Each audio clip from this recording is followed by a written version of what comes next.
So hello everyone. आज को जो हमारा टॉपिक है वो है ब्रेक स्पेसिफिक फ्यूल कंजप्शन, जिसको शॉर्ट फॉर्म में बीएसएफसी भी बोलते हैं। ये जो बीएसएफसी टर्म्स होती है या ये ब्रेक स्पेसिफिक फ्यूल कंजप्शन होता है, ये बेसिकली इंजन का माइलेज कितना है वो बताता है। जनरल वर्ड्स में जब हम लोग कोई बाइक खरीदते हैं या कार खरीदते हैं तो हम लोग क्या देखते हैं कि उसका माइलेज कितना है।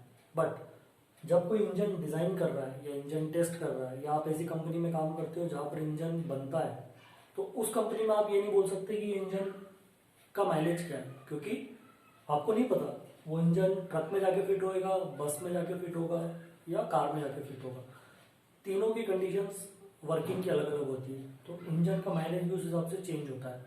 तो इसीलिए जो इंजन डिजाइनर होता है या जो इंजन टेस्टिंग का इंजीनियर होता है वो आपको ये बोलेगा कि यार माइलेज तो मैं नहीं बता सकता, पर मैं आपको स्पेसिफिक फ्यूल कंजप्शन कितना है वो बता दूंगा, और वो भी कौन सा, ब्रेक स्पेसिफिक फ्यूल कंजप्शन।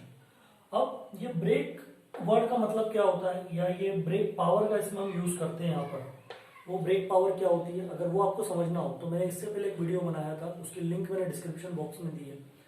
आप पहले वो देखो कि ब्रेक पावर क्या होता है, तो आपको ये बहुत क्लियरली समझ में आएगा।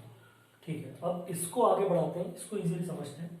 मान लीजिए आपके पास एक इंजन है और मैंने आपसे पूछा कि यार इस इंजन का माइलेज कितना है, तो आप इंजन डिजाइनर हो या टेस्टिंग इंजीनियर हो, तो आप बोले कि मैं तो आपको स्पेसिफिक फ्यूल कंजप्शन का पॉइंट बता दूंगा, वैल्यू बता दूंगा। अब अगर आप ट्रक में फिट करोगे तो उसके हिसाब से उसकी कंजप्शन अलग हो जाएगा, कार में फिट करोगे तो कंजप्शन अलग हो जाएगा। बट मैं एज ए डिजाइनर, मैं एज ए टेस्टिंग इंजीनियर आपको स्पेसिफिक वैल्यू बता दूंगा, एक स्पेसिफिक वैल्यू। अब मैं बस आपको ये बता सकता हूँ, माइलेज नहीं बता सकता।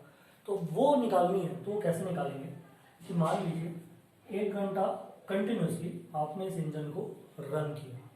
जब आपने कंटिन्यूसली 1 घंटा रन किया और तो आपने ये देखा कि उसने 15 केजी, है ना, 15 केजी फ्यूल, जो मास है 15 केजी फ्यूल, पेट्रोल हो सकता है, डीजल हो सकता है, पूरे 1 आवर के लिए उसने कंज्यूम करा, खा लिया इस इंजन ने। और कितना ब्रेक पावर दिया आपको, कितना आउटपुट दिया, 98 किलोवाट। तो कंटिन्यूसली इस इंजन को आपने 1 घंटा चलाया, उसने 15 केजी फ्यूल कंज्यूम कर लिया, खा लिया, और आपको कितना आउटपुट दिया कंटिन्यूसली, 98 किलोवाट।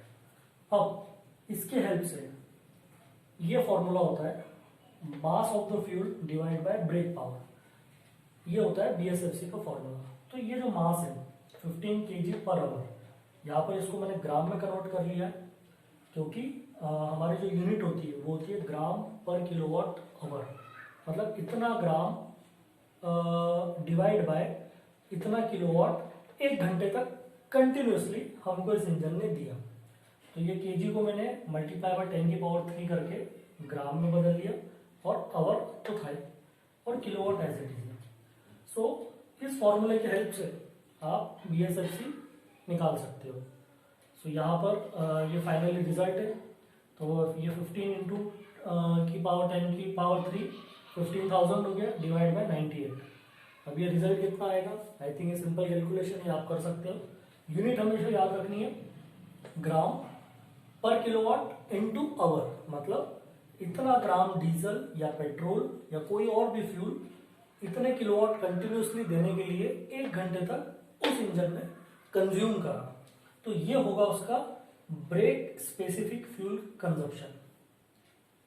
होप आपको ये सिंपल सा एक्सप्लेनेशन और ये यूनिट कन्वर्जन हमेशा याद रहेगा। और अब कभी भी अगर किसी आप इंडस्ट्री या इंटरव्यू के लिए तैयारी करते हो जहां पर बेसिकली जो ऑटोमोबाइल इंडस्ट्री है, तो वहां पर आपको ये टर्म जो है ब्रेक स्पेसिफिक फ्यूल कंजप्शन, ये सुनने को बहुत मिल सकती है, ये आपको इंटरव्यू में पूछ भी सकते हैं। तो आई थिंक ये अगर आप इस तरीके से इसको याद रखेंगे तो हमेशा आपको याद रहेगी और बेसिकली रटने की जरूरत नहीं पड़ेगी। Thank you.